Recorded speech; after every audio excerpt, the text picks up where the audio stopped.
In today's video, I'm going to teach you how to log into Jasper AI. By the end, you'll feel confident signing in whether you're using your email and password or your Google account. Start by opening your preferred web browser and going directly to the official Jasper AI website. The fastest way is to type jasper.ai into the address bar and press enter. Make sure you see the secure padlock icon next to the URL so you know you're on the authentic site.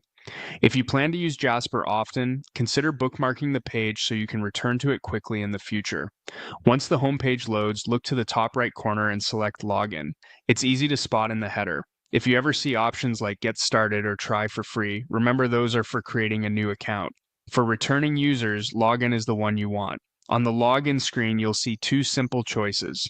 You can enter your email address and continue, or you can choose to continue with Google. If you prefer the Google option, click Continue with Google, select the Google account you use for Jasper, and follow the prompts. This single sign-on approach is convenient because it uses your existing Google credentials, so you don't need to remember another password. Just be sure you're picking the correct Google account, especially if you switch between personal and work profiles in your browser.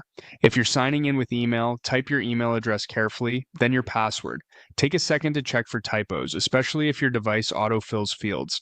Passwords are case sensitive, so confirm that caps lock isn't on. If your password manager suggests a saved login, that can speed things up and reduce errors. Keep your credentials private and avoid signing in on public or shared computers.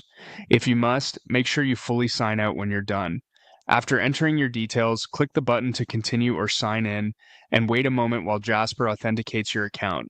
If your organization uses enhanced security, you may be asked to verify your identity before you're taken into your workspace.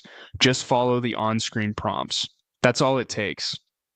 Go to the Jasper AI website, select Login at the top right, choose to continue with Google or enter your email, and then provide your password. If something doesn't look right, double-check the URL and your login information and try again. Once you're in, you're ready to start creating. Thanks for watching, and I hope this made logging in quick and stress-free.